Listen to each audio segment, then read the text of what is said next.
Hi friends, ಇವತ್ತಿನ day blog ಶುರು ಮಾಡ್ತಾ ಇದ್ದೀನಿ ಬೆಳಿಗ್ಗೆಯಿಂದನೇ. ಅಂದರೆ ಸ್ವಲ್ಪ ಲೇಟೇ ಆಗಿತ್ತು ಕೂಡ, ಯಾಕಂದರೆ ಇವತ್ತು ಚೈತುಗೆ ಮತ್ತು ಚಿಂಟು ಇಬ್ಬರಿಗೂ ಕೂಡ ಸ್ಟಡಿ ಹಾಲಿಡೇ ಇರೋದ್ರಿಂದ ಬೆಳಗ್ಗೆ ಎದ್ದು ಅವರಿಗೆ ಸ್ವಲ್ಪ ಓದಿಸೋದಕ್ಕೆ ಕೂತ್ಕೊಳ್ತೀನಿ. ಅಂದರೆ ಅವ್ರಿಗೇನೋ ನಾನು ಪಕ್ಕದಲ್ಲಿ ಕೂತ್ಕೋಬೇಕು ಅಥವಾ ನಾನು ಎದ್ದಿರಬೇಕು ಆ ಥರ ಇದ್ದರೆ ಮಾತ್ರ ಅವ್ರಿಗೂ ಓದೋವಂಥ ಫೀಲ್. ಇಲ್ಲ ಅಂದರೆ ಕೂತಿದ್ದಾವೆ ತೋಡಿಸ್ತಾ ಇರ್ತಾರೆ. ಹಾಗಾಗಿ ಬೆಳಗ್ಗೆ ಎದ್ದು ಅವ್ರ ಹತ್ರ ಕೂತಿದ್ದು ನಾನು ಸ್ವಲ್ಪ ವಾಕಿಂಗ್ ಎಲ್ಲ ಮುಗಿಸ್ಕೊಂಡು, ಅಂದರೆ ವಾಕಿಂಗ್ ಅಂದರೆ ಇವಾಗ ಓಡಾಡೋದಕ್ಕೆ ಆಗ್ತಾಯಿಲ್ಲ, ಟೈಮ್ ಸಾಕಾಗ್ತಿಲ್ಲ. ಜಸ್ಟು ಒಂದು ಹಾಫ್ ಆನ್ ಅವರ್ ಹೋಗಿ ಬರ್ತೀನಿ, ಯಾಕಂದರೆ ಬಿಡಬಾರ್ದು ಅನ್ನೋ ಒಂದು ಕಾರಣಕ್ಕೆ ನಿಧಾನಕ್ಕೆ ಸ್ಲೋಲಿ ವಾಕ್ ಮಾಡ್ಕೊಂಬರೋ ಅಂಥದ್ದಿರುತ್ತೆ. ವಾಕ್ ಮಾಡ್ಕೊಂಡು ಬಂದೆಲ್ಲ ಆಯಿತು. ಇವಾಗ ತಿಂಡಿ ಬಂದಿವತ್ತು ಬಿಸಿಬೇಳೆ ಬಾತ್ ಮಾಡುವಂಥ ಪ್ಲ್ಯಾನಿಂಗ್ ಇದೆ. ಹಾಗಾಗಿ ಇಲ್ಲಿ ಬಿಸಿಬೇಳೆ ಬಾತ್ಗೆ ಮಾಡೋದಕ್ಕೆ ಪ್ರಿಪೇರ್ ಮಾಡ್ಕೋತಾ ಇದ್ದೀನಿ. ಇವತ್ತಿನ ಡೇ ಬ್ಲಾಗ್ ಬೆಳಗ್ಗೆಯಿಂದನೇ ಶುರು ಮಾಡಿದ್ದೀನಿ. ಆಲ್ಮೋಸ್ಟ್ ಇವತ್ತು ತಿಂಡಿ ಸ್ವಲ್ಪ ಲೇಟಾಗಿ ಆಗ್ತಾ ಇದೆ, ಯಾಕೆಂದರೆ ಒಂದು ಕಡೆ ಮಕ್ಕಳು ಓದ್ಕೊತಾ ಇದ್ದಾರೆ. ಇವತ್ತು ಅವರಿಗೆ ಸ್ಟಡಿ ಹಾಲಿಡೇ. ಇವತ್ತು ಬಂದು ಮಂಗಳವಾರ ಡೇಟ್, ಒಂದು ವಾರ ಇದೆ ಪಿತೃಪಕ್ಷ. ಅದಕ್ಕೆಲ್ಲ ಪ್ರಿಪೇರ್ ಮಾಡ್ಕೋಬೇಕು. ಸ್ವಲ್ಪ ಮನೇನೂ ಕ್ಲೀನ್ ಮಾಡ್ಕೋಬೇಕು.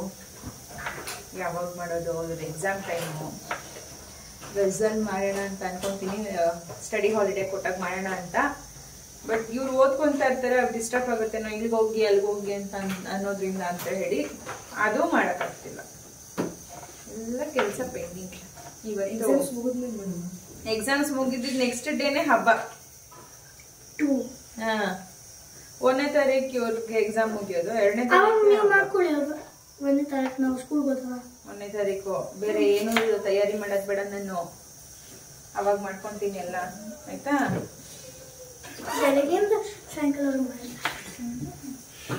ಹೋಗು, ಓದ್ಕೋ, ಹೋಗು, ಓಡ್ ಫಸ್ಟ್. ಅದ್ರ ಕಡೆ ಗಮನ ಇದ್ದು. ಬೆಳಗ್ಗೆ ಕರ್ಬೇವಿನ ಸೊಪ್ಪು ಅಂತ ಕೂಗಂಗಾಯ್ತು. ನೋಡಿದ್ರೆ ಸೊಪ್ಪಿನವರೇ ಕಾಣಿಸ್ತಾ ಇಲ್ಲ. ಬೇಡ, ನೀನೇನು ತರ್ತೀರ? ಓದ್ಕೊಳ್ಳೋದು ಬಿಟ್ಟು ಎಲ್ಲಾದ್ರೂ ಹೋಗೋಕೆ ಅಂದರೆ ಫಸ್ಟು ನಿಂತಿರ್ತಾನೆ ನನ್ನ ಚಿಟ್ಟು. ಹೋದ್ರೆ ಸಾಕಪ್ಪ ನಾನು ಅನ್ನೋ. ಖಾರ ಬೂಂದಿ ಅಂತೂ ಯಾವಾಗಲೂ ತರಿಸೋದೇ ಇಲ್ಲ ಹೊರಗಡೆಯಿಂದ. ಹೋಗ್ಬಿಟ್ಟು ಮನೇಲಿ ಒಂದೆರಡು ಚಿಪ್ಸು ಕೂಡ ಇದೆ. ಬರ್ಡೇಗೆ ನಮ್ಮ ಅಣ್ಣ ತಂದಿ ಚಿಪ್ಸ್ ಇತ್ತು. ಸ್ವಲ್ಪ ಬಿಸಿ ಬಾತ್ಗೆ ಅದನ್ನೇ ಮೇಂಟೈನ್ ಮಾಡಿದಾಗಿರೋದು. ಸ್ವಲ್ಪ ಇದೆ, ಜಾಸ್ತಿ ಇಲ್ಲ. ಹಾಗಾಗಿ ಇವಾಗ ಒಂಚೂರು ನನಗೆ ಖಾರ ಬೂಂದಿ ಮಾಡಬೇಕು. ಅದ್ರ ಜೊತೆಗೆ ಇವಾಗ ಬಿಸಿಬೇಳೆ ಬಾತ್ ಪೌಡರ್ ಮಾಡ್ಕೋಬೇಕು ನಾನು. ಬಿಸಿಬೇಳೆ ಬಾತ್ ಪೌಡರ್ ಇಲ್ಲ, ಇಲ್ಲಿ ಬರೀ ಅಕ್ಕಿ, ಬೇಳೆ, ತರಕಾರಿ, ಸ್ವಲ್ಪ ಟೊಮೆಟೊ ಹಾಕಿದ್ದೀನಿ ಅಷ್ಟೇ, ಏನೇನಿಲ್ಲ. ಕೂಗಿದ್ಮೇಲೆ ಆಮೇಲೆ ಮಿಕ್ಸ್ ಮಾಡ್ಕೊಳ್ಳೋಣ, ಒಗ್ಗರಣೆ ಮಾಡ್ಕೊಂಡು ಅಂತ. ಹಬ್ಬ ತುಂಬ ದಿನದ ಮೇಲೆ ನಾನು ಇವತ್ತು ನುಗ್ಗೆ ಸೊಪ್ಪು ಉಪ್ಸಾರು ಮಾಡ್ತಾ ಇದ್ದೀನಿ. ಅಷ್ಟು ಗಮ್ಮತ್ತಿರುತ್ತೆ ಉಪ್ಸಾರು ಅಂದರೆ. ನಮಗೆ ಮನೆಯಲ್ಲಿ ನೀರು ಬರೋ ಲೆವೆಲಿಗೆ ಫೀಲ್ ಆಗ್ತಿರುತ್ತೆ. ಇವತ್ತು ಮಾಡಬೇಕು. ಇವಾಗ ಬಿಸಿಬೇಳೆ ಬಾತ್ ಪೌಡರ್ನ ಕೂಡ ಪ್ರಿಪೇರ್ ಮಾಡ್ಕೊಳ್ತಾ ಇದ್ದೀನಿ. ಆಲ್ಮೋಸ್ಟ್ ಇವಾಗ ಏನೇನೆಲ್ಲ ಮಾಡ್ತೀನಿ ಎಲ್ಲ ರೆಸಿಪಿನೂ ಶೇರ್ ಮಾಡ್ಕೊಳ್ಳೋಣ ಅಂತ ಹೇಳಿ ನಿಧಾನಕ್ಕೆ ಸ್ಟೆಪ್ ಬೈ ಸ್ಟೆಪ್ ತೋರಿಸ್ತಾ ಇದ್ದೀನಿ. ಬಿಸಿಬೇಳೆ ಬಾತ್ ಪೌಡರ್ ಸ್ವಲ್ಪ ಕ್ವಾಂಟಿಟಿ ಮಾಡ್ಕೊಳ್ತೀನಿ. ಇದನ್ನು ನಾನು ಮಾಡಿಕೊಂಡ್ರೆ ವಾಂಗಿಬಾತ್ಗೂ ನಾನು ಇದನ್ನೇ ಪೌಡರ್ನ ಯೂಸ್ ಮಾಡೋದು, ಬಿಸಿಬೇಳೆ ಬಾತ್ಗೂ ಇದೇ ಪೌಡರ್ನ ಯೂಸ್ ಮಾಡೋದು. ಹಾಗಾಗಿ ಎರಡಕ್ಕೂ ಒಂದೇ ಅನ್ನೋ ಥರನೇ ಮಾಡೋವಂಥದ್ದು. ಈಗ ಇಲ್ಲಿ ನಾನು ಕಡಲೆಬೇಳೆನ 3 ಸ್ಪೂನಷ್ಟು ಹಾಕ್ಕೊಂಡಿರೋವಂಥದ್ದು. ಅಂದರೆ ನೀವು ಯಾವ ಸ್ಪೂನಲ್ಲಿ ನೀವು ಕಡಲೆಬೇಳೆ ಹಾಕೋತೀರಾ ಅದೇ ಸ್ಪೂನಲ್ಲೇ ಉದ್ದಿನ ಬೇಳೆನೂ ಕೂಡ ಸೇರಿಸ್ಕೋಬೇಕು. ನಾನಿಲ್ಲಿ ಉದ್ದಿನ ಬೇಳೆ ಸ್ವಲ್ಪ ಉಂಡೆ ಕಾಳು ಥರ ಇತ್ತು, ಹಾಗಾಗಿ ಕಡಲೆಬೇಳೆ ಮತ್ತು ಉದ್ದಿನಬೇಳೆ ಎರಡನ್ನೂ ಕೂಡ ಒಟ್ಟಿಗೆ ಫ್ರೈ ಮಾಡ್ಕೊಳ್ತಾ ಇದ್ದೀನಿ. 3 ಸ್ಪೂನ್ ಕಡಲೆಬೇಳೆಗೆ 2 ಸ್ಪೂನಷ್ಟು ಉದ್ದಿನಬೇಳೆ ಹಾಕಿರೋವಂಥದ್ದು. ಜೊತೆಗೆ 1 ಸ್ಪೂನಷ್ಟು ಸೋಂಪು, ಸ್ವಲ್ಪ ಏಲಕ್ಕಿ, ಆಮೇಲೆ ಅನಾನಸ್ ಹೂವು, ಲವಂಗ, ಮರಾಠಿ ಮೊಗ್ಗು, ಸ್ಟಾರ್ ಹೂವು, ಒಂದು 5ರಿಂದ 6 ಪೀಸಷ್ಟು, 1 ಇಂಚಷ್ಟು ಚಕ್ಕೆ, ಆಮೇಲೆ 1 ಸ್ಪೂನಷ್ಟು ಜೀರಿಗೆ, ಒಂದು ಅರ್ಧ ಸ್ಪೂನಷ್ಟು ಮೆಣಸು. ಇದಿಷ್ಟು ಕೂಡ ಡ್ರೈ ರೋಸ್ಟೇ. ನಾನು ಇವಾಗ ಏನೇನೆಲ್ಲ ಹಾಕಿದ್ದೀನಿ ತೋರಿಸ್ತಾ ಇದ್ದೀನಿ. ಇದನ್ನು ಕಂಪ್ಲೀಟು ಡ್ರೈ ರೋಸ್ಟೇ ಮಾಡ್ಕೋಬೇಕು. ಸೋಂಪು ಏನಪ್ಪ ಅಂದರೆ ಅರೋಮಾ ತುಂಬ ಚೆನ್ನಾಗಿ ಕೊಡುತ್ತೆ. ಅನಾನಸ್ ಹೂವು ಅಷ್ಟೇ, ಅದು ಒಂದು ಫ್ಲೇವರ್ ತುಂಬ ಚೆನ್ನಾಗಿ ಕೊಡುತ್ತೆ. ಅದನ್ನು ಜಾಸ್ತಿ ಕೂಡ ಹಾಕೋಬಾರ್ದು. ಅದಕ್ಕೋಸ್ಕರ ನಾನಿಲ್ಲಿ ಜಸ್ಟ್ 2-3 ಅನ್ನೋ ಥರನೇ ಇಟ್ಟಿರೋ ಅಂಥದ್ದು. ಇದಿಷ್ಟು ಚೆನ್ನಾಗಿ ಡ್ರೈ ರೋಸ್ಟ್ ಆಗಿದ್ದ ನಂತರ ನಾನಿಲ್ಲಿ ಒಂದು 3 ಸ್ಪೂನಷ್ಟು ಧನಿಯಾನ ಹಾಕ್ತಾಯಿದ್ದೀನಿ. ಧನಿಯಾ ನಾನು ಯಾವಾಗಲೂ ಅಷ್ಟೇ ಮನೇಲಿ ಸ್ಟೋರ್ ಮಾಡಬೇಕಾದ್ರೆ ಡ್ರೈ ರೋಸ್ಟ್ ಮಾಡಿ ಇಟ್ಕೊಂಡಿರೋದ್ರಿಂದ ತುಂಬ ರೋಸ್ಟ್ ಮಾಡೋದು ಅವಶ್ಯಕತೆ ಇಲ್ಲ. ಬೇಕಲ್ಲ ಅಂತ ಲಾಸ್ಟಲ್ಲಿ ನಾನು ಧನಿಯಾನ ಸೇರಿಸ್ಕೊತಾ ಇರೋವಂಥದ್ದು. ಈಗ ಇಲ್ಲಿ ನಾನು ಬ್ಯಾಡಿಗೆ ಮೆಣಸಿನ್ಕಾಯಿನ ಸೇರಿಸ್ಕೊಳ್ತಾ ಇದ್ದೀನಿ. ಸುಮಾರು ಒಂದು 20 ಮೆಣಸಿನ್ಕಾಯಿ ಬ್ಯಾಡಿಗೆ ಮೆಣಸಿನ್ಕಾಯಿ ತೊಗೊಂಡಿದ್ದೀನಿ, ಅದನ್ನೆಲ್ಲ ಕಟ್ ಮಾಡಿ ಇಟ್ಕೊಂಡಿದ್ದೀನಿ. ಆನಂತರ ಗುಂಟೂರು ಮೆಣಸಿನ್ಕಾಯಿ ಅಷ್ಟೇ ಒಂದು 10ರಿಂದ 15 ತೊಗೊಂಡಿದ್ದೀನಿ. ನಿಮಗೆ ಖಾರ ಜಾಸ್ತಿ ಬೇಕು ಅಂದರೆ ಇನ್ನೂ ಜಾಸ್ತಿ ತೊಗೋಬೋದು. ಕಲರ್ ಜಾಸ್ತಿ ಬೇಕು, ಒಂಥರ ರೆಡ್ ಕಲರಲ್ಲಿ ಬಿಸಿಬೇಳೆಭಾತ್ ಕಾಣಿಸ್ಬೇಕು ಅಂತಂದರೆ ನೀವು ಅದಕ್ಕೆ ಬ್ಯಾಡಿಗೆ ಮೆಣಸಿನ್ಕಾಯಿನ ಜಾಸ್ತಿ ಆ್ಯಡ್ ಮಾಡ್ಕೋಬೇಕಾಗತ್ತೆ. ಇಲ್ಲಿ ನಾನು 3 ಸ್ಪೂನ್ ನೀನು ಹಾಕ್ಕೊಂಡಿದ್ದೀನಿ, ಅಳತೆ ಹೇಳಿದ್ದೀನಿ. ಅದಕ್ಕೆ ಒಂದು 20 ಅಥವಾ 25 ನೀವು ಬ್ಯಾಡಿಗೆ ಮೆಣಸಿನ್ಕಾಯಿ, ಒಂದು 10-15 ಗುಂಟೂರು ಮೆಣಸಿನ್ಕಾಯಿ ಇಷ್ಟು ಹಾಕ್ಕೊಂಡ್ರೆ ಸಾಕಾಗುತ್ತೆ. ಆನಂತರ ಇಲ್ಲಿ ನಾನು ಒಂದು 3 ಸ್ಪೂನಷ್ಟು ಕೊಬ್ಬರಿ ತುರಿನೂ ಕೂಡ ಸೇರಿಸ್ಕೊಳ್ತಾ ಇದ್ದೀನಿ. ಇದು ಎಲ್ಲನೂ ಕೂಡ ಡ್ರೈ ರೋಸ್ಟ್ ಮಾಡಬೇಕು, ಚೆನ್ನಾಗಿ ಗಮ್ಮನ್ನೋವರೆಗೂ ಹುರ್ಕೋಬೇಕು. ಆನಂತರ ನೀವು ಇದನ್ನು ಪೌಡ್ರ್ ಮಾಡಿ ಒಂದು 3 ತಿಂಗಳವರೆಗೂ ಆರಾಮ್ಸೆಗೆ ಸ್ಟೋರ್ ಮಾಡ್ಕೋಬೋದು. ಕೊಬ್ಬರಿ ಹಾಕಿರೋದ್ರಿಂದ ಇದನ್ನು ತುಂಬ ಜಾಸ್ತಿ ದಿನ ಇಟ್ಕೊಳ್ಳೋಕ್ಕಾಗಲ್ಲ. ಆ ಥರ ಜಾಸ್ತಿ ದಿನ ಸ್ಟೋರ್ ಮಾಡಿಡಬೇಕು ಅಂದರೆ ನೀವು ಫ್ರಿಜ್ಜಲ್ಲೇ ಇಟ್ಕೋಬೇಕಾಗತ್ತೆ. ಹಾಗಾಗಿ ಕೊಬ್ಬರಿ ಎಲ್ಲ ಚೆನ್ನಾಗಿ ಹದವಾಗಿ ಹುರ್ಕೊಳ್ಳಿ. ಕೊಬ್ಬರಿ ಹುರಿದಿಲ್ಲ ಅಂತ ಅಂದರೆ ಅದೇನಾದರೂ ಹಸಿ ಥರನೇ ಇತ್ತು ಅಂತಂದರೆ ಬೇಗ ಪೌಡ್ರ್ ಹಾಳಾಗಿಬಿಡುತ್ತೆ. ಆ ಥರದ್ದು ಏನಾದರೂ ಹಸಿ ಇತ್ತು ಅಂದರೆ ನೀವು ಬೆಸ್ಟು ಫ್ರಿಜ್ಜಲ್ಲಿ ಸ್ಟೋರ್ ಮಾಡಿ ಇಟ್ಕೊಳ್ಳೋದು. ಆನಂತರ ಈಗ ಫುಲ್ ಕಂಪ್ಲೀಟ್ ತಣ್ಣಗಾದ್ಮೇಲೆ ಪೌಡ್ರ್ ಮಾಡ್ಕೋಬೇಕಾದ್ರೆ ಇದಕ್ಕೆ ನಾನು ಒಂದು ಅರ್ಧ ಸ್ಪೂನಷ್ಟು ನಾನಿಲ್ಲಿ ಅರಿಶಿಣದ ಪೌಡ್ರನ್ನ ಬಳಸ್ತಾ ಇದ್ದೀನಿ. ಆನಂತರ ಜಾಕಾಯಿ ಪುಡಿ, ಇದು ಜಾಕಾಯಿ ಏನಾದರೂ ಇದ್ದರೆ ನೀವು ಹಾಗೆ ಅದನ್ನು ಸೇರಿಸ್ಕೋಬೋದು. ನಾನು ಜಾಕಾಯಿ ಪೌಡರೇ ಇಟ್ಕೊಂಡಿರೋದ್ರಿಂದ ಒಂದು 1/4 ಟೀ ಸ್ಪೂನಷ್ಟು ಮಾತ್ರ ನಾನು ಜಾಕಾಯಿ ಪುಡಿನೂ ಕೂಡ ಸೇರಿಸ್ಕೊಳ್ತಾ ಇದ್ದೀನಿ. ಇದಿಷ್ಟನ್ನು ಕೂಡ ಪೌಡರ್ ಥರ ಮಾಡಿಟ್ಕೊಳ್ಳೋದು. ಎಣ್ಣೆ ಹಾಕೋದಕ್ಕೆ ಹೋಗಬೇಡಿ ಯಾವುದೇ ಕಾರಣಕ್ಕೂ. ನೀವೇನಾದರೂ ಆ ಪೌಡರ್ನ ಅವತ್ತೇ ಬಳಸ್ತೀನಿ ಅನ್ನೋದಿದ್ರೆ ಮಾತ್ರ ಎಣ್ಣೆ ಹಾಕಿ ರೋಸ್ಟ್ ಮಾಡ್ಕೊಳ್ಳಿ. ಒಂದು 3 ತಿಂಗಳವರೆಗೆ ಇಟ್ಕೊಳ್ತೀನಿ ಅಂದರೆ ಆದಷ್ಟು ಡ್ರೈ ರೋಸ್ಟ್ ಮಾಡಿ, ಜೊತೆಗೆ ಕೊಬ್ಬರಿನ ಚೆನ್ನಾಗಿ ಫ್ರೈ ಮಾಡಿ ಇಟ್ಕೊಳ್ಳಿ. ಇಲ್ಲಾಂತಂದರೆ ಬೆಸ್ಟು ಏನಾದರೂ ಪೌಡ್ರ್ ಹಾಳಾಗುತ್ತೆ ಅನ್ನೋದಾದರೆ ನೀವು ಫ್ರಿಜ್ಜಲ್ಲಿ ಇಟ್ಕೊಂಡ್ರೆ ನಿಮಗೆ 3 ತಿಂಗಳಲ್ಲ 6 ತಿಂಗಳವರೆಗೂ ಅದು ಕೆಡೋದಿಲ್ಲ, ತುಂಬ ಚೆನ್ನಾಗಿರುತ್ತೆ. ಫೈನಲಿ ಇವಾಗ ಬಿಸಿಬೇಳೆಭಾತ್ ಪೌಡರು ಒಂದು ಕಡೆ ರೆಡಿ ಮಾಡಿಟ್ಟಿದ್ದಾಯಿತು. ಈಗ ಇನ್ನೊಂದು ಕಡೆ ನಾನು ಖಾರ ಬೂಂದಿಗೂ ಕೂಡ ರೆಡಿ ಮಾಡ್ಕೊಳ್ತಾ ಇದ್ದೀನಿ. ಈಗ ನನ್ನ ಮನೇಲಿ ಮಕ್ಕಳಿಗೆ ಹೊರಗಡೆಯಿಂದ ಏನು ಅಷ್ಟಾಗಿ ತರದೇ ಇರೋ ಕಾರಣಕ್ಕೆ ಈಗ ಏನೇ ತಿನ್ನಬೇಕು ಮಾಡಬೇಕು ಅಂದರೆ ನಾವೇ ಮಾಡ್ಕೊಂಡು ತಿನ್ನೋ ಥರನೇ ಆಗೋಗ್ಬಿಟ್ಟಿದೆ. ಹಾಗಾಗಿ ಸ್ವಲ್ಪ ಖಾರ ಬೂಂದಿನೂ ಕೂಡ ಮಾಡ್ಕೊಳ್ಳೋಣ ಬಿಸಿಬೇಳೆಭಾತ್ಗೆ ಅಂತ ಅನ್ನಿಸ್ತು. ಅದಕ್ಕೆ ಇಲ್ಲಿ ನಾನು ಒಂದು 2 ಸ್ಪೂನಷ್ಟು ಕಡಲೆ ಹಿಟ್ಟು ಸೇರಿಸ್ಕೊಂಡಿದ್ದೀನಿ, ನಾರ್ಮಲ್ ಕಡಲೆಬೇಳೆ ಹಿಟ್ಟು. ಅದಕ್ಕೆ ಒಂದು ಅರ್ಧ ಸ್ಪೂನಷ್ಟು ಅಕ್ಕಿ ಹಿಟ್ಟು, ಒಂದು 1/4 ಟೀ ಸ್ಪೂನಷ್ಟು ಸೋಡಾ, ಅಡಿಗೆ ಸೋಡಾ, ಒಂದು ಅರ್ಧ ಸ್ಪೂನಷ್ಟು ಇದು ಬಂದು ಚಾಟ್ ಮಸಾಲ. ಆನಂತರ ನಿಮಗೆ ರುಚಿಗೆ ತಕ್ಕಷ್ಟು ಒಂದು ಸ್ವಲ್ಪ ಉಪ್ಪು, ಹಾಗೆ ಒಂದು ಅರ್ಧ ಸ್ಪೂನಷ್ಟು ಅಚ್ಕಾರದ ಪುಡಿ. ಇದಿಷ್ಟನ್ನು ಕೂಡ ಸೇರಿಸಿ ನೀಟಾಗಿ ಮಿಕ್ಸ್ ಮಾಡ್ಕೊಳ್ಳೋದು. ಈ ಖಾರ ಬೂಂದಿ ಮಾತ್ರ ನಿಜವಾಗ್ಲೂ ನೀವು ಹೊರಗಡೆ ತೊಗೊಂಬಂದು ಯಾವ ರೀತಿಯಾಗಿ ತಿಂತೀರಾ ಅದೇ ಥರ ಟೇಸ್ಟು ರುಚಿ ಇರುತ್ತೆ. ಇದು ಒಂಥರ ಮನೇಲೇ ಮಾಡ್ಕೊಂಡು ತಿನ್ನೋದ್ರಿಂದ ನಿಮಗೆ ಒಂದು 2 ಸ್ಪೂನಷ್ಟು ಕಡಲೆ ಹಿಟ್ಟಿದ್ರೆ ಒಂದಷ್ಟು ಖಾರ ಬೂಂದಿ ಆಗುತ್ತೆ.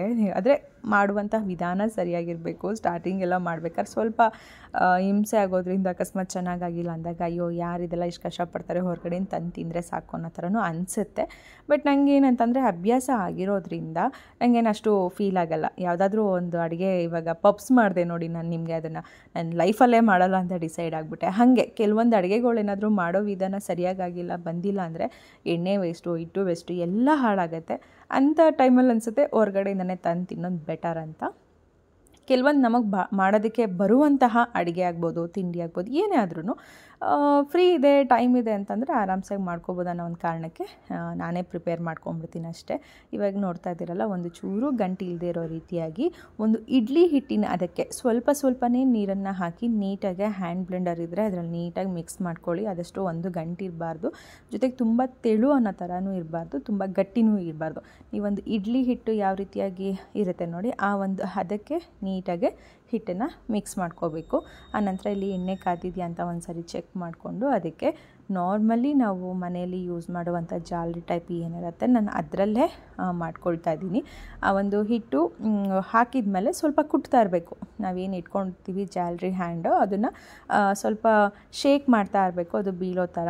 ತುಂಬ ನೀರು ಥರ ಆದರೆ ಅದೊಂಥರ ಬಂದುಬಿಡುತ್ತೆ, ನಿಮ್ಗೆ ಅಷ್ಟು ಕ್ರಿಸ್ಪಿಯಾಗಿ ಬರೋದಿಲ್ಲ, ಎಣ್ಣೆ ಎಲ್ಲ ಹೀರ್ಕೊಳ್ಳೋ ಥರ ಫೀಲ್ ಆಗ್ತಿರತ್ತೆ. ಈ ರೀತಿ ನೀವು ಮಾಡಿಕೊಂಡ್ರೆ ಅಂದರೆ ಇಡ್ಲಿ ಹಿಟ್ಟಿನ ಹದವಾಗಿ ನೀಟಾಗಿ ಮಾಡಿಕೊಂಡು ಅಕ್ಕಿ ಹಿಟ್ಟು, ಸ್ವಲ್ಪ ಸೋಡಾ, ಚಾಟ್ ಮಸಾಲ ಇದೆಲ್ಲ ಹಾಕಿ ಮಾಡಿ ಟೇಸ್ಟ್ ಅಂತೂ ಸೂಪರಾಗಿ ಕೊಡುತ್ತೆ. ಮತ್ತು ಪ್ರತಿ ಸರಿನೂ ನೀವು ಏನು ಬೂಂದಿನ ಎಣ್ಣೆಗೆ ಬಿಡಬೇಕಾದ್ರೂ ಆ ಜಾಲರಿ ಏನಿರುತ್ತೆ ಅದನ್ನು ಕ್ಲೀನ್ ಮಾಡ್ಕೊತಾ ಇರಬೇಕು. ಈಗ ಒಂದು ಸರಿ ಈ ರೀತಿ ಹಾಕಿರ್ತೀರ ಅಂದಮೇಲೆ ನೆಕ್ಸ್ಟ್ ಇನ್ನು ಹಾಕಬೇಕಾದ್ರೆ ಅದ್ರದ್ದು ಎಕ್ಸ್ಟ್ರಾಸ್ ಹಿಟ್ಟು ಏನಾದರೂ ಅದರಲ್ಲಿದ್ದರೆ ಹಿಂದೆ ಮುಂದೆ ಎರಡೂ ಕಡೆಗೂ ನೀಟಾಗಿ ಕ್ಲೀನ್ ಮಾಡ್ಕೊತಾ ಇರಬೇಕು. ಆ ಥರ ಕ್ಲೀನ್ ಮಾಡಿಕೊಂಡ್ರೆ ಮಾತ್ರ ನಿಮಗೆ ಅದು ನೀಟಾಗಿ ಬೂಂದಿ ಕಾಳು ನೀಟಾಗಿ ಬರುತ್ತೆ. ಇಲ್ಲ ಅಂತಂದರೆ ಅದಷ್ಟು ನೀಟಾಗಿ ಬರೋದಿಲ್ಲ. ಮತ್ತು ಒಂದೇ ಸರಿಗೆ ತುಂಬ ಬೇಯಿಸೋಕ್ಕೆ ಹೋಗಬೇಡಿ. ಆಲ್ಮೋಸ್ಟ್ ಒಂದು 75% ಮಾತ್ರ ಅಥವಾ 50% ಮಾತ್ರ ಈ ಥರ ಬೇಯಿಸಿ ತೆಗೆದಿಟ್ಕೊಂಡ್ಬಿಟ್ಟು ಆನಂತರ ನೀವು ಬೂಂದಿನ ಮತ್ತೆ ಎಣ್ಣೆ ಚೆನ್ನಾಗಿ ಕಾಯಿಸ್ಬಿಟ್ಟು ಮತ್ತೆ ಇನ್ನೊಂದು ಸರಿ ಕರಿಯೋದಕ್ಕೆ ಹಾಕಿದಾಗ ಅವಾಗ ತುಂಬ ಕ್ರಿಸ್ಪಿಯಾಗಿ ಗರಿಗರಿಯಾಗಿ ಬರುತ್ತೆ. ಅಂದರೆ ಕುಟುಂಬ ಅನ್ನೋ ಥರ ಅಲ್ಲ, ಗರಿಯಾಗಿ ಬರುತ್ತೆ.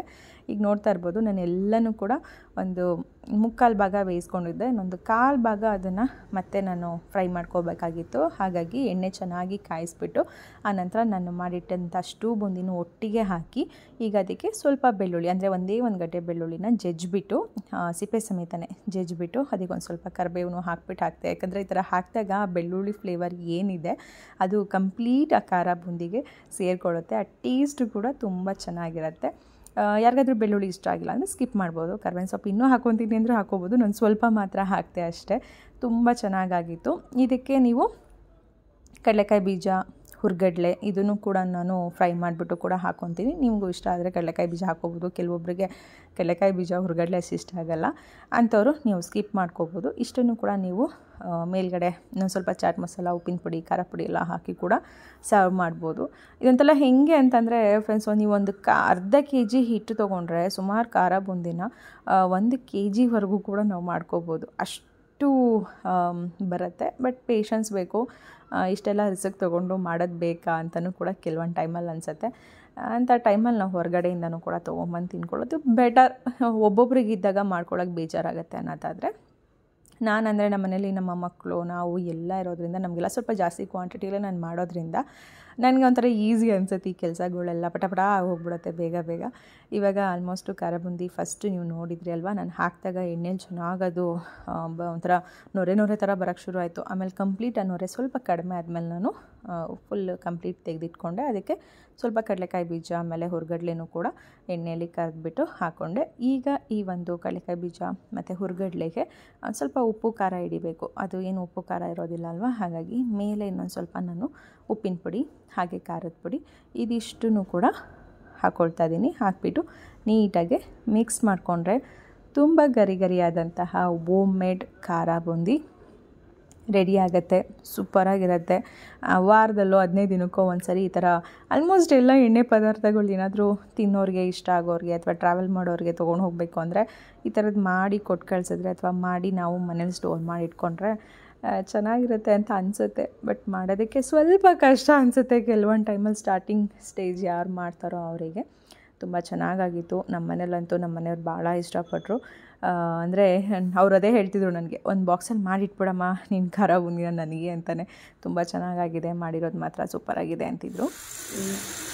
ಮಾತಾಡೋಣ ನನ್ನದ್ರಲ್ಲಿ ಬರೀ ಡ್ರಿಲ್ ಸೌಂಡೇ ಕೇಳಿಸ್ತಾ ಇದೆ. ಖಾರ ಬೂಂದಿ ನೋಡಿದ್ರಿ ಯಾವ ರೀತಿಯಾಗಿ ಮಾಡೋದು ಅಂತ ಹೇಳಿ.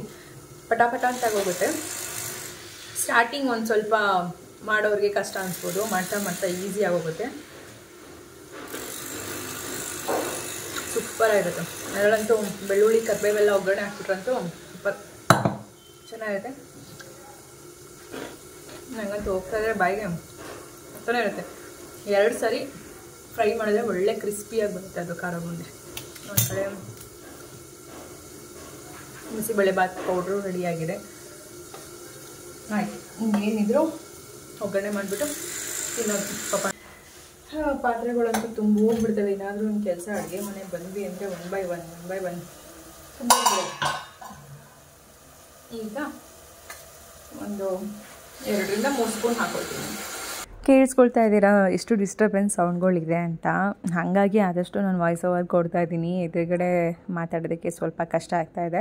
ಅದನ್ನು ನಾನು ಹೇಳ್ಕೊಳ್ಳೋದು ಕಷ್ಟ. ಅದನ್ನು ತೋರಿಸಿದ್ರು ಕೆಲವೊಬ್ಬರು ಅದಕ್ಕೂ ಪಾಯಿಂಟ್ ಔಟ್ ಮಾಡ್ತೀರಾ, ನೀವು ಮಾತಾಡಬೇಕು, ನೀವು ವ್ಲಾಗ್ ಮಾಡಬೇಕು ಅಂದರೆ ಬೇರೆಯವ್ರ ಕೆಲಸ ಮಾಡಬಾರ್ದ ಅಂತ. ನಾನು ಯಾವತ್ತೂ ನನಗೋಸ್ಕರ ಅದೇನೋ ಹೇಳ್ತಾರೆ ನೋಡಿ, ನಾವು ನೆಕ್ಸ್ಟ್ ಏನಾದರೂ ಮನೆ ಕಟ್ಟೋದಿದ್ರೆ ಹಂಗಾರೆ ನಾನು ಬೇರೆಯವರೆಲ್ಲರೂ ಸೌಂಡ್ ಆಗದೆ ಇರೋಂಗೆ ಮನೆ ಕಟ್ಟೋಕ್ಕಂತೂ ಆಗೋಲ್ಲ, ಅದೆಲ್ಲ ಸಾಮಾನ್ಯ. ಬಟ್ ನಾನು ಯಾರಿಗಾದ್ರೂ ಹೇಳಬೇಕಲ್ಲ, ಬರೀ ವಾಯ್ಸ್ ಓವರ್ ಕೊಡ್ತಾ ಇದ್ದೀವಿ ಅಂದರೆ ಅದು ಯಾವ ರೀತಿಯಾಗಿ ಸೌಂಡ್ ಡಿಸ್ಟರ್ಬೆನ್ಸ್ ಇದೆ. ನಮ್ಮ ಮನೆ ಅಕ್ಕಪಕ್ಕ ಎಲ್ಲ ಬರೀ ಮನೆಗಳೇ ಕಟ್ತಾ ಇರೋದ್ರಿಂದ ಯಾವ ರೀತಿಯಾಗಿ ಸೌಂಡ್ ಇದೆ ಅಂತ ಹೇಳಿ ಅದನ್ನು ಒಂದು ಬ್ಲಾಗಲ್ಲಿ ತೋರಿಸಿದ್ದಕ್ಕೂ ಶೇರ್ ಮಾಡ್ಕೊಂಡಿದ್ದಕ್ಕೂ ಅದಕ್ಕೂ ಬೇರೆ ಥರ ಮಾತಾಡೋರಿದ್ದಾರೆ. ಅದೇ ಹಾಗಾಗಿ ಕೆಲವೊಂದು ಟೈಮಲ್ಲಿ ಅನಿಸುತ್ತೆ ನಾವು ಏನು ಮಾತಾಡಿದ್ರು ಕಷ್ಟನಾ ಅಥವಾ ಹೇಗೆ ಮಾತಾಡಬೇಕು ಅಥವಾ ಏನು ಹೇಳಬೇಕು ಅಂತ. ಬಟ್ ಏನೂ ಮಾಡೋಂಗಿಲ್ಲ. ಅವರವರ ಅನಿಸಿಕೆ ಅಭಿಪ್ರಾಯ ಶೇರ್ ಮಾಡ್ಕೊಳ್ತೀನಿ. ಮಿನಿ ಸಾಲ್ಟ್ ತೊಗೊಂಡು ಯಾರಿಗೆ ಎಷ್ಟು ಬೇಕೋ ಅಷ್ಟು ಹಾಕ್ಕೊಂಡು ತಿನ್ನೋ ಹಾಗೆ. Finally bisibele bath ready and ಖಾರ ಬೂಂದಿನೂ ರೆಡಿ. ನನ್ನ ಮಕ್ಕಳು ಇಬ್ಬರು ಇಷ್ಟಪಟ್ಟಿದ್ದಾರೆ. ಅವ್ರು ಇಷ್ಟಪಟ್ಟರೆ ಮುಗೀತು, ಯಾರು ಇಷ್ಟಪಡಲಿ ಬಿಡಲಿ, ಇವರಿಗೋಸ್ಕರನೇ ಮಾಡೋದು. ಚೆನ್ನಾಯ್ತಾ ಮಗನೇ ಖಾರ ಬೂಂದಿ? ಸೂಪರ್. ಇದು ಹೊರಗಡೆ ತರ್ತೀವಲ್ಲ ಅದೇ ಥರ ಇದೆ. ಹಾಗೆ ಮಾಡಿದ್ದೀರಾ? ಆ ಕಲ್ ಸೈಡಿಗೆ ಓಕೆ. ಸ್ವಲ್ಪ ಕರ್ಬೇವಿನ ಸೊಪ್ಪು ಬೆಳ್ಳುಳ್ಳಿ ಎಲ್ಲ ಹಾಕಿದ್ರೆ ತುಂಬ ಚೆನ್ನಾಗಿರುತ್ತೆ ಟೇಸ್ಟ್. ಸೌಂಡಲ್ಲಿ ಗೊತ್ತಾಗಲ್ಲ, ಹೊರಗಡೆ ಸೌಂಡ್ ಬೇರೆ ಅಲ್ವಾ, ನೀಟಾಗಿ ಕೇಳಿಸಲ್ಲ.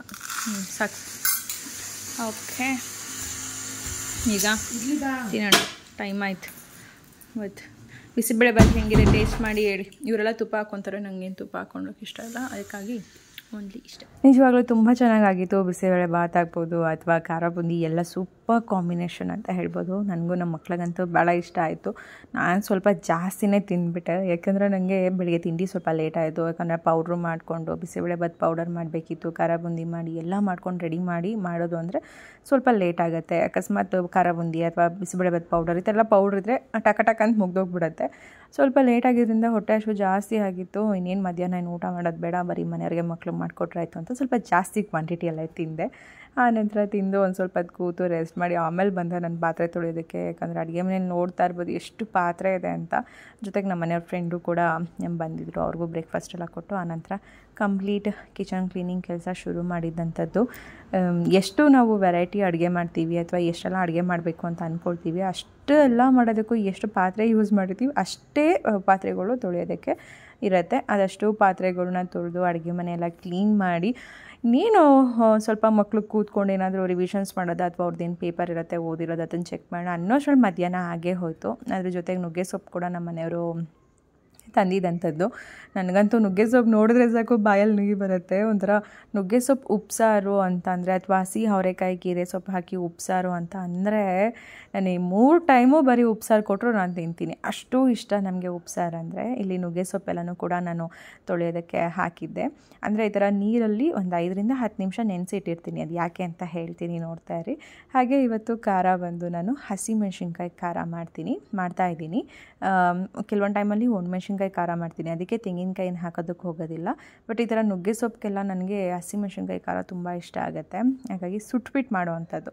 ಖಾರದಲ್ಲೂ ಮೆಣ್ಸಿನ್ಕಾಯಿನ ಬೇಯಿಸಿ ಕೂಡ ಮಾಡ್ತಾರೆ, ಸುಟ್ಟು ಕೂಡ ಮಾಡ್ತಾರೆ. ಸುಟ್ಟಿ ಮಾಡುವಂಥದ್ದೇ ಟೇಸ್ಟ್ ಬೇರೆ ಥರ ಬರುತ್ತೆ. ಹಾಗಾಗಿ ಒಂದು ಸ್ವಲ್ಪ ಹಸಿಮೆಣ್ಸಿನ್ಕಾಯಿನ ಸುಟ್ಬಿಟ್ಟು ಇಟ್ಟಿದ್ದೀನಿ. ಆನಂತರ ಇಲ್ಲಿ ಬೇಳೆನ ಒಂದು 3/4 ಭಾಗದಷ್ಟು ಅದು ಬೆಂದಿದ ನಂತರ ಆಮೇಲೆ ನಾನು ನುಗ್ಗೆ ಸೊಪ್ಪನ್ನು ಇಲ್ಲಿ ನೆನೆಸಿಟ್ಟಿರೋದನ್ನು ಸೇರಿಸ್ಕೊಳ್ತಾ ಇದ್ದೀನಿ. ಯಾಕೆ ಈ ರೀತಿ ನಾನು 5 ರಿಂದ 10 ನಿಮಿಷ ನೀವು ನೀರಲ್ಲಿ ನುಗ್ಗೆ ಸೊಪ್ಪನ್ನು ನೆನೆಸಿಡಿ ಅಂತ ಹೇಳಿದ್ದು ಅಂದರೆ, ಈಗ ನೀವು ನೋಡ್ತಾ ಇರ್ಬೋದು ಎಷ್ಟು ಸಣ್ಣ ಸಣ್ಣ ಕಡ್ಡಿಗಳು ಎಷ್ಟೊಂದಿದೆ ಅಂತ.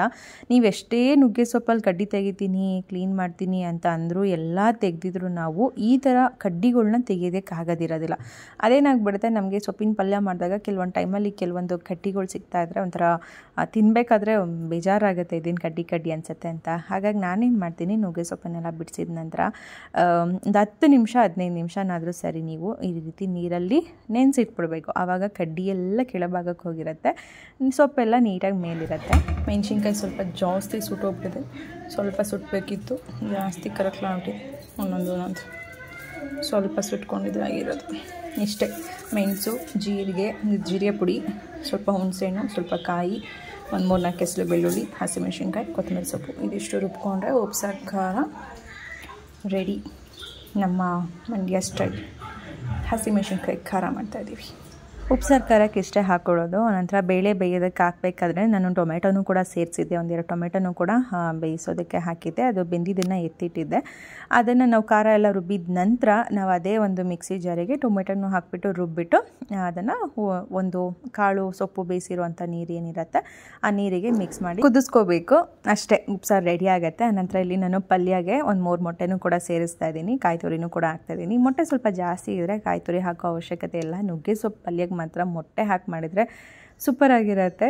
ಇವಾಗ ನಾನು ಮೊಟ್ಟೆ ಕಡಿಮೆ ಇದ್ದಿದ್ದರಿಂದ ಸ್ವಲ್ಪ ಕಾಯಿ ತುರಿನೂ ಕೂಡ ಸೇರಿಸ್ಕೊಂಡೆ ಅಷ್ಟೇ. ಇದಿಷ್ಟು ನೀಟಾಗಿ ಹುರ್ಕೊಂಡ್ರೆ ಸೊಪ್ಪಿನ ಪಲ್ಯನೂ ಕೂಡ ರೆಡಿ. ಅಂದರೆ ನುಗ್ಗೆ ಸೊಪ್ಪನ್ನು ಬೇಯಿಸ್ಕೋಬೇಕಾದ್ರೆ ಒಂದು 2ರಿಂದ 3 ಸ್ಪೂನ್ ಹರಳೆಣ್ಣೆ, ಪ್ಯೂರ್ ಹರಳೆಣ್ಣೆ ಆದರೆ ಹರಳೆಣ್ಣೆ ಸೇರಿಸಿ, ಇಲ್ಲಾಂತಂದರೆ ಒಂದು 2 ಸ್ಪೂನ್ ತುಪ್ಪ ಹಾಕಿ ಬೇಯಿಸಿ. ಆವಾಗ ಸೊಪ್ಪು ಕಹಿ ಅಷ್ಟಾಗಿ ಬರೋದಿಲ್ಲ.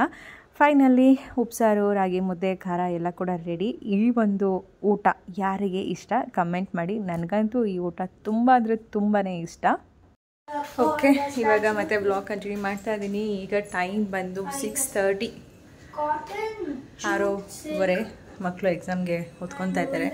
ನಾಳೆ ಚಿಂಟುಗೆ ಸೈನ್ಸು, ಚೈತುಗೆ ಹಿಂದಿ ಓದ್ಕೊಳ್ಳೋದ್ರಲ್ಲಿ ಬ್ಯುಸಿ ಇದ್ದಾರೆ ಅವರು. ಹಾಗಾಗಿ ಅವ್ರಿಗೆ ಇನ್ನು ಡಿಸ್ಟರ್ಬ್ ಮಾಡೋದು ಬೇಡ. ಆಯಿತು ನಮ್ಮ ಕೆಲಸ, ಪೂಜೆ ಎಲ್ಲನೂ ಕೂಡ.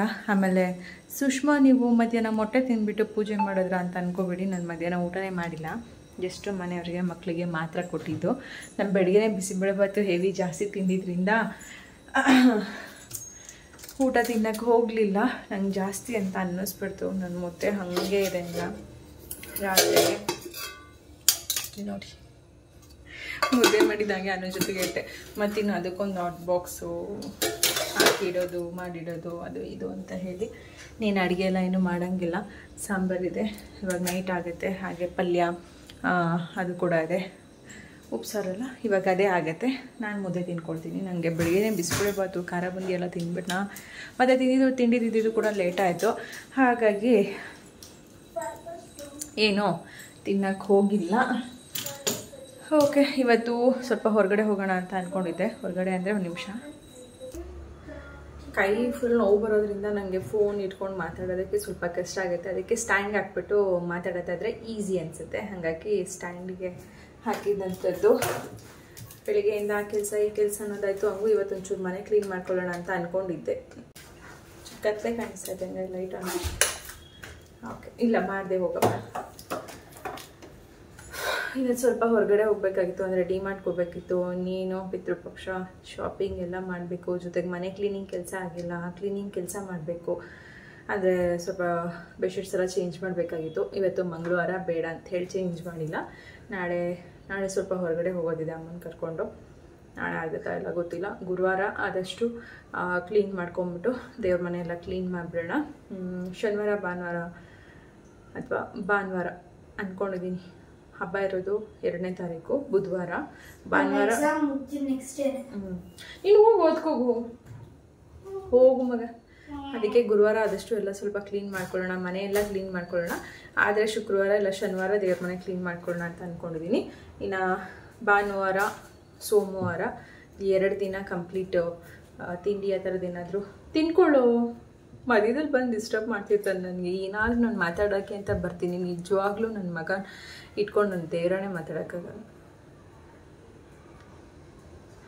ಏನಾದರೂ ಹಸಿಬೇಕಾಯಿ ಕಟ್ ಮಾಡಿ ಇಟ್ಟಿದ್ದೆ ಅವ್ರ ಅಪ್ಪಂಗೆ ತಿನ್ನೋದಕ್ಕೆ ಅಂತ. ಅವ್ರು ತಿಂದಿಲ್ಲ. ಸರಿ ನೀನು ಅದನ್ನ ಬೇರೆ ಎದ್ಕೊಂಬಂದಿದ್ದಾನೆ ತಿನ್ನೋದು ಬಿಟ್ಟು. ಅವ್ರಿಗೆ ಯಾಕೋ ಸ್ವಲ್ಪ ಮಂಡಿ ನೋವು ಶುರುವಾಗಿದೆ. ಅದಕ್ಕೆ ಆಯುರ್ವೇದಿಕ್ ಅವರು ಮಾಡ್ಕೊಳಕ್ಕೆ ಶುರು ಮಾಡಿದ್ದಾರೆ. ಬೆಳ್ಳುಳ್ಳಿ ಸುಮ್ಮನೆ ಇಟ್ಟಿರೋದು. ಬೆಳಿಗ್ಗೆ ಉಪ್ಸಾರು ಖಾರಕ್ಕೆ ಏನೋ ಎಕ್ಸ್ಟ್ರಾ ಆಯಿತು ಅಂದ್ಬಿಟ್ಟು ಚೈತುಗೆ ಎತ್ತಿಡು ಅಂದರೆ ಇಲ್ಲಿಟ್ಟಿದ್ದಾರೆ. ಇದು ಬಂದು ನಮ್ಮ ಮನೆಯವರಿಗೆ ಆಯುರ್ವೇದಿಕ್ ಅನ್ನೋದು ಮಾಡ್ಕೊತಿದ್ದಾರೆ. ಯಾರೋ ಹೇಳಿದ್ದಂತೆ ಅವರಿಗೆ ಮಂಡಿ ನೋವು ಜಾಸ್ತಿ ಆಗಿದೆ ಅವರಿಗೆ. ಅದಕ್ಕೋಸ್ಕರ ಇದು ಬಂದು ಎಕ್ಕದೆಲೆನ ಎಳ್ಳೆಣ್ಣೆ ದೀಪದಲ್ಲಿ ಬಿಸಿ ಮಾಡಿ, ಅಂದರೆ ಶುಂಠಿ ರಸ ಮತ್ತು ಹರಳೆಣ್ಣೆ ಎರಡನ್ನೂ ಈ ಒಂದು ಎಕ್ಕದೆಲೆಗೆ ಹಚ್ಬಿಟ್ಟು ಅದನ್ನು ಎಳ್ಳೆಣ್ಣೆ ದೀಪದಲ್ಲಿ ಬಿಸಿ ಮಾಡಿ ಕಾಲಿಗೆ ಕಟ್ಕೊಂಡ್ರೆ ನೋವು ಕಡಿಮೆ ಆಗುತ್ತೆ ಅಂತ ಅವ್ರ ಫ್ರೆಂಡ್ ಯಾರೋ ಹೇಳಿದ್ರಂತೆ. ಅದಕ್ಕೋಸ್ಕರ ನಿನ್ನೆಯಿಂದ ಈ ಒಂದು ಬ್ಯುಸಿ ಇದ್ದಾರೆ. ಜೊತೆಗೆ ನಾನು ಕೂಡ ಅದನ್ನು ಮಾಡಿಕೊಡೋದಾಗುತ್ತೆ. ಹಾಗಾಗಿ ಸ್ವಲ್ಪ ಅವ್ರ ಕಡೆ ನೋಡಬೇಕು, ಮಕ್ಕಳದ್ದು ಇದು ನೋಡಬೇಕು, ಎಜುಕೇಷನ್ಸು ನೋಡಬೇಕು, ನನ್ನ ಕೆಲಸನೂ ಮಾಡ್ಕೋಬೇಕು, ಅಡುಗೆ ಮಾಡ್ಕೋಬೇಕು. ಎಲ್ಲ ಮಾಡೋದ್ರಿಂದ ಸ್ವಲ್ಪ ಕರೆಕ್ಟಾಗಿ ಕಂಟಿನ್ಯೂಸ್ ಅನ್ನೋ ಥರ ಬ್ಲಾಗ್ ಆಗೋದಿಲ್ಲ. ಬಟ್ ಸ್ವಲ್ಪ ಹೇಗೆ ಸಾಧ್ಯ ಹಂಗೆಲ್ಲ ಬ್ಲಾಗ್ ಮಾಡ್ತಾನೆ ಇದ್ದೀನಿ. ಒಂದು ವಿಚಾರ ಹೇಳೋಕ್ಕೆ ಅಂತ ಬಂದೆ. ಮಾತಾಡೋದೇ ಬೇಡವಾ ಅಂತ ಒಂದ್ಸರಿ ಯೋಚನೆ ಮಾಡ್ತೀನಿ. ಬಟ್ ಒಂದು ಏನು ಅಂತಂದರೆ, ನಾನು ಯಾವತ್ತೂ ಕೂಡ ನೀವು ಹೇಳೋದನ್ನು ನನ್ನ ತಪ್ಪಾಗಿ ನಾನು ಅರ್ಥ ಮಾಡ್ಕೊಂಡಿಲ್ಲ, ಅರ್ಥ ಮಾಡ್ಕೊಳ್ಳೋಕ್ಕೂ ಹೋಗಲ್ಲ. ನೀವು ಕೇಳೋದಕ್ಕೆ ಅಥವಾ ಹೇಳೋದಕ್ಕೆ ಏನಾದರೂ ನಾನು ಉತ್ತರ ಕೊಡೋಕ್ಕೆ ಬಂದರೆ ದಯವಿಟ್ಟು ಇದನ್ನು ಯಾರು ನೆಗೆಟಿವ್ ಕಮೆಂಟ್ಸ್ಗೆ ನೀವು ರಿಪ್ಲೈ ಮಾಡ್ತಾ ಇದ್ದೀರಾ ಅಥವಾ ನೆಗೆಟಿವ್ ಥಿಂಕಿಂಗ್ ಮಾಡ್ತಿದ್ದೀರಾ, ನಿಮ್ಗೆ ಹಿಂಗೆ ಹೇಳಿದ್ರೆ ಬೇಜಾರಾಗುತ್ತೆ, ಹಂಗೆ ಹೇಳಿದ್ರೆ ಬೇಜಾರಾಗುತ್ತೆ ಅಂತ. ಮತ್ತು ಕೆಲವೊಬ್ರು ಹೇಳ್ತಾರೆ, ನೀವು ಯೂಟ್ಯೂಬರ್ಸೇ ಅಷ್ಟು ನಿಮಗೆ ಬರೀ ಒಳ್ಳೇದೇ ಹೇಳಬೇಕು, ಕೆಟ್ಟದ್ದು ಹೇಳಿದ್ರೆ ತಡ್ಕೊಳ್ಳಲ್ಲ ಅಂತ. ನೀವು ಏನು ಹೇಳಿದ್ರು ನಾವು ಕೇಳಿಸ್ಕೊತೀವಿ, ನೀವು ಏನು ಹೇಳಿದ್ರು ನೀವು ಮಾತಾಡಿದ್ರು ನಾವು ತೊಗೋತೀವಿ. ಯಾಕಂದರೆ ನಾವು ಇರೋದೇ ಪಬ್ಲಿಕ್ ಪ್ಲ್ಯಾಟ್ಫಾರ್ಮ್, ಅದರಲ್ಲಿ ನಮ್ಗೆ ಏನು ಬೇಕು ಅದನ್ನು ಮಾತ್ರ ಆಯ್ಕೆ ಮಾಡ್ಕೊತೀವಿ ಅಷ್ಟೇ. ಬಟ್ ಕೆಲವೊಂದು ಕೇಳೋ ಪ್ರಶ್ನೆಗೆ ಉತ್ತರ ಕೊಡ್ತೀನಿ. ಬಟ್ ಇದು ನಾನು ತಪ್ಪಾಗಿ ತಿಳ್ಕೊಂಡು ನಿಮಗೆ ಉತ್ತರ ಕೊಡ್ತಾರಂಥದ್ದಲ್ಲ, ಅಥವಾ ಇದು ತಪ್ಪು ತಿಳುವಳಿಕೆನೂ ಅಲ್ಲ. ನೀವು ಕೇಳಿರೋ ಪ್ರಶ್ನೆ ನನ್ನ ಕಡೆಯಿಂದ ಒಂದು ಉತ್ತರ ಅಷ್ಟೇ. ಅಂದರೆ ತಾಯಿ ಮನೆಗೆ ಒಂದು ನ್ಯಾಯ, ಗಂಡನ ಮನೆಗೆ ಒಂದು ನ್ಯಾಯ. ನಿಮ್ಮ ಹತ್ರ ತವ್ರ ಮನೆಗಾದರೆ ಬೇಗ ಇದು ಮಾಡ್ತೀರಾ, ಗಂಡನ ಮನೆಗಾದರೆ ಬೇರೆ ಥರ ಮಾಡ್ತೀರಾ ಅಂತೆಲ್ಲ ಹಾಕಿದ್ರು. ಬಟ್ ನಾನು ಅದನ್ನೇನು ತಪ್ಪು ಅಂತ ಹೇಳಕ್ಕೆ ಹೋಗಲ್ಲ, ಅವ್ರವ್ರ ಅನಿಸಿಕೆ. ನಾನು ಅಂಥವನ್ನೆಲ್ಲ ಇಟ್ಕೊಳಕ್ಕೆ ಹೋಗಲ್ಲ, ಯಾಕಂದರೆ ಅದು ಬೇರೆಯವರೆಲ್ಲ ನೋಡಿ ಅದನ್ನು ಬೇರೆ ಬೇರೆ ಥರ ಥಿಂಕ್ ಮಾಡೋದು ಬೇಡ ಅಂತ ಹೇಳಿ ಡಿಲೀಟ್ ಮಾಡ್ತಾ ಇರ್ತೀನಿ. ನೀವು ಕೇಳಿರೋಂಥ ಪ್ರಶ್ನೆಗೆ ನನ್ನ ಉತ್ತರ ಬಂದು, ಗಂಡನ ಮನೆಯೇ ಒಂದು, ತಾಯಿ ಮನೆಯೇ ಒಂದು ಅಂತ ನಾನು ಯಾವತ್ತೂ ಅಂದ್ಕೊಂಡಿಲ್ಲ. ಆ ಥರ ಜೀವನನೂ ಕೂಡ ಮಾಡಿಲ್ಲ. ಹೇಳಬೇಕು ಅಂದರೆ ಈಗ ನನಗೆ ನಮ್ಮ ಅಣ್ಣ ಬಂದಿರೋ ಅಂಥದ್ದು, ನಾನು ನನ್ನ ಯಜಮಾನ್ರ ಮನೆ ಫ್ಯಾಮಿಲಿಯಿಂದ ದೂರ ಇರೋದು ಜಸ್ಟ್ ಒಂದು 3 ವರ್ಷ ಅಥವಾ 3.5 ವರ್ಷ ಆಗಿರಬಹುದೇನೋ. ನನಗೆ ಗೊತ್ತಿರೋಂಗೆ 3 ಇಂದ 4 ವರ್ಷ ಅಂದ್ಕೊಳ್ಳಿ ಅಷ್ಟೇ ನನ್ನ ಗಂಡನ ಮನೆಯಿಂದ ನಾನು ದೂರ ಆಗಿರೋ ಅಂಥದ್ದು. ಬಟ್ ನನ್ನ ಅಣ್ಣನ ಜೊತೆ ನಾನು ದೂರ ಆಗಿರೋದು 9.5 ವರ್ಷ ಆಗಿದೆ. ಅಂದರೆ ನನ್ನ ಗಂಡನ ಮನೆ ಜೊತೆ ಚೆನ್ನಾಗಿದ್ದಾಗಲೇ ನಾನು ನನ್ನ ತಾಯಿ ಮನೆ, ನನ್ನ ಒಡ ಹುಟ್ಟಿದ ಅಣ್ಣನಿಂದ ನಾನು ದೂರ ಇದ್ದಿದ್ದಂಥದ್ದು. ನನಗೆ ಯಾವತ್ತೂ ಯಾರ ಮೇಲೂ ವೈರತ್ವ ಸಾಧಿಸಲ್ಲ. ನನ್ನ ಒಂದು ಗುಣ ಸ್ವಭಾವ ಬಂದು ಯಾರ ಮೇಲೂ ವೈರತ್ವ ಸಾಧಿಸಲ್ಲ, ಯಾರ ಮೇಲೂ ಸೇಡು ಕೋಪ ಅಂಥದ್ದು ಏನು ನಾನು ಮಾಡೋಕ್ಕೋಗಲ್ಲ. ನಾನೇನಾದರೂ ತಪ್ಪು ಮಾಡಿದರೆ ಬೇಕಾದರೆ ಅವ್ರ ಮನಸ್ಸಿಗೆ ನನ್ನ ಎದುರುಗಡೆ ಇರೋರು ಆಪೋಸಿಟ್ ಇರೋರಿಗೆ ನನ್ನಿಂದ ಏನಾದರೂ ಅವ್ರಿಗೆ ನೋವಾಗಿದ್ರೆ ಅಥವಾ ನಾನೇನಾದರೂ ತಿಳಿದೋ ಅಥವಾ ಕೆಲವೊಂದು ಬೇಕು ಅಂತ ಏನೇ ಮಾಡಿದ್ರು ಬೇಕಾದ್ರೆ ಅವ್ರ ಕಾಲಿಗೆ ಬಿದ್ದಾದರೂ ನಾನು ಕ್ಷಮೆ ಕೇಳ್ತೀನಿ. ಆ ಥರದ ಮನಸ್ಸಿನ ಸ್ವಭಾವದವಳು ನಾನು.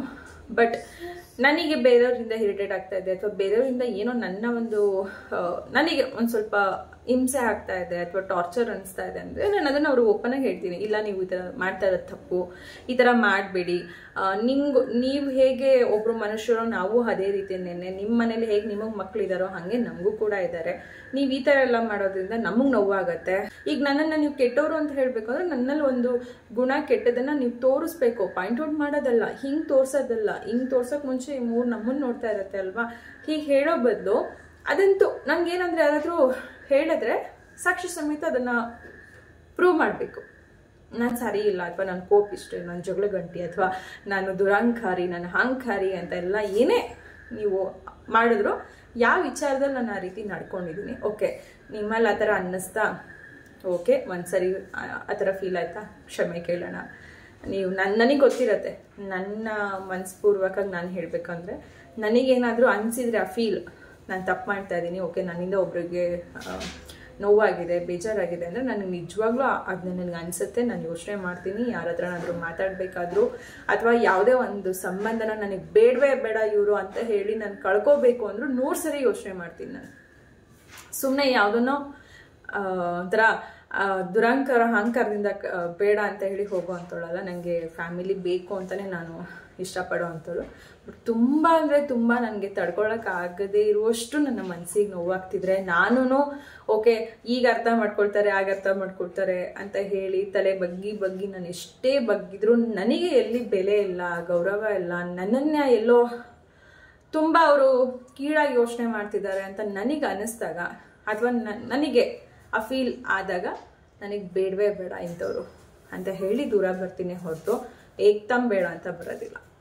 ಕೊನೆಗೆ ಅವ್ರ ತಪ್ಪನ್ನು ಅವ್ರು ಅರ್ಥ ಮಾಡಿಕೊಂಡು, ಹೌದು ನಾವು ಇಂಥ ವಿಚಾರದಲ್ಲಿ ನಮ್ಮಿಂದಾನೇ ತಪ್ಪಾಯಿತು ಅಂತ ಹೇಳಿ ಅವರು ಅರ್ಥ ಮಾಡಿಕೊಂಡು ತಪ್ಪಾಯಿತು ಅಂತ ಹೇಳಿ ಅವ್ರು ಅಂದ್ಕೊಂಡಾಗ ಖಂಡಿತ ನಾನು ಚೆನ್ನಾಗೇ ಆಗಿರ್ತೀನಿ, ಮಾತಾಡಿರ್ತೀನಿ. ಬಟ್ ಮತ್ತೆ ಅದೇ ಆದಾಗ ಬೇಡವೇ ಬೇಡ ಅಂತ ಹೇಳಿ ದೂರ ಇರೋವಂಥದ್ದು ಅಷ್ಟೇ.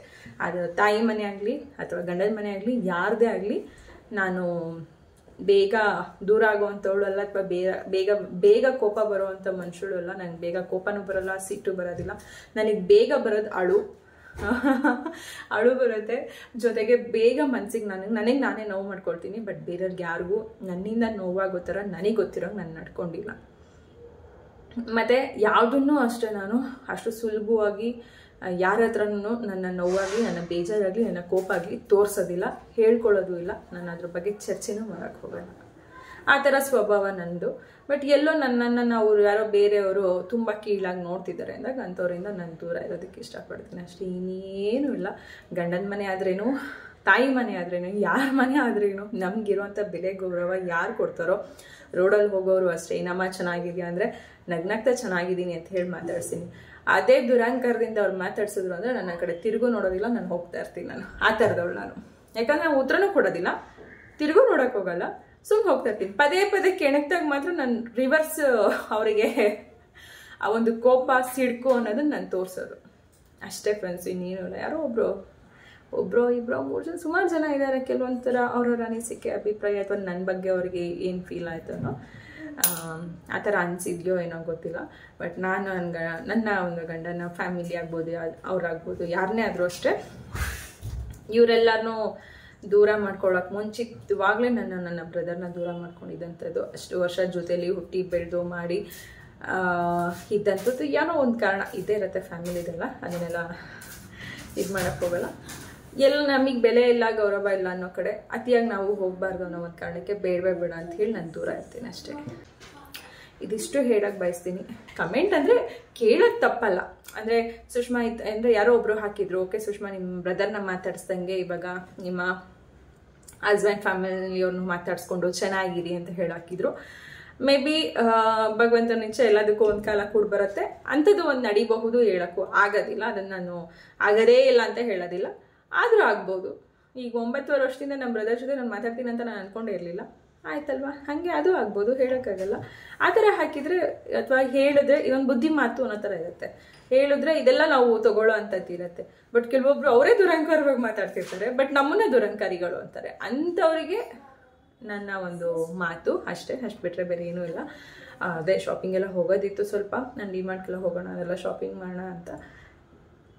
ಯಾಕೊಂದು ಸ್ವಲ್ಪ ಬೇಜಾರಾಯಿತು. ಇಂಥವೆಲ್ಲ ಜಾಸ್ತಿ ನೋಡ್ತಾ ಇದ್ದಾಗ ಅಂಥವೆಲ್ಲ ಅದಕ್ಕೆ ಡಿಲೀಟ್ ಮಾಡ್ತಾ ಹೋಗ್ತೀನಿ ನಾನು.